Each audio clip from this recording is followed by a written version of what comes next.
Ég hrökklaðist úr landsprófi, ólétt, tvítug var ég komin með 4 börn og það yngsta var rétt mánaðar gamalt þegar pabbi þeirra drukknaði. Ég hef verið einstæð móðir allar götur síðan. Einu störfin sem konu eins og mér buðust voru vist, verksmiðjustörf og frystihúsin. Ég prófaði vistina hjá heldri fjölskyldu á Tjarnargötunni. Það var nú meiri þrældómurinn. Fólk segir stundum svona laga skeið nú bara í útlöndum, en það er ekki satt. Eymdin, hún er líka hér. Lengi vann ég hálfan vinnudag til að geta komið börnunum í skólan. Systir mín fylgdi þeim heim úr skóla og svo var ég komin heim í tæka tíð til að elda síðbúinn kvöldmat og koma þeim í háttinn. Launin voru skelfing.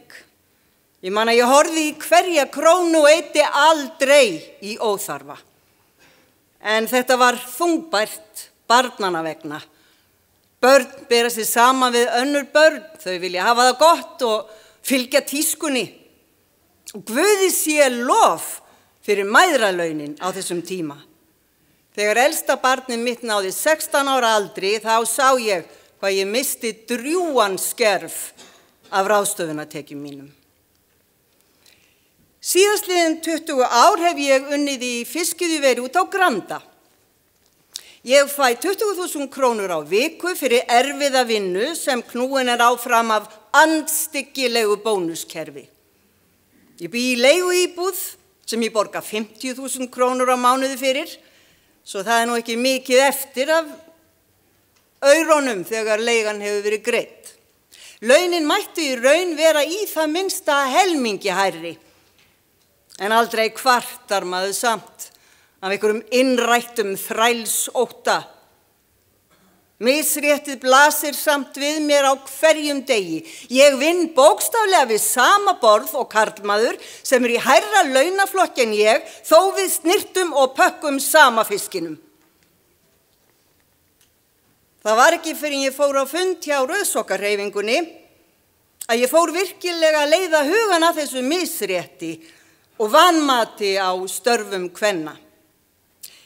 Ég hef orðið þess vör að sumir karlmenn óttast að konur í dag hafi andstyggð á karlmönnum og vilji í hefndarhug kyrrsetja þá við eldhússtörf eða barnaummönnun.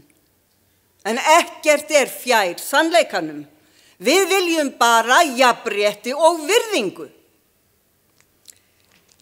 Þann 24. október næstkomandi munu vonandi sem flestar íslenskar konur leggja niður störf sín. Ákveðið var að kalla þetta kvennafrí en ekki kvennaverkfall, því síðan nefnda orðið gæti mögulega fælt sumar konur frá boðskap okkar, þeim þætti það of herskátt eða kommunist.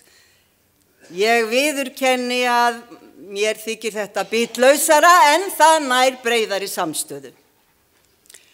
Frá því sögur hófust hefur karlmaðurinn verið við völd og konan hefur sofið á verðinum. Nú er hún að vakna. Við sjáum það betur og betur að við megum ekki láta fara svona með okkur.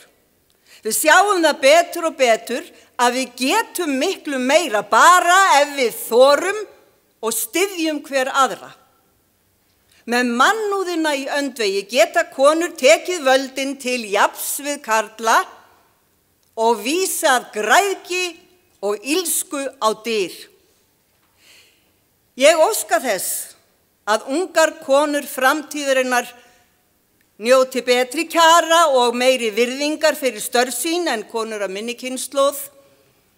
Og ég óska þess að allar konur framtíðarinnar sameinist og skeri upp herör gegn forneskjulegum hugmyndum samfélagsins hlutverk þeirra. Og ég trúi því að eftir 10 ár munum við minnast þessa árs með þakklæti og sjá þá stund renna upp sem við hingað til aðeins séð í hillingum, stund jafnréttis og friðar.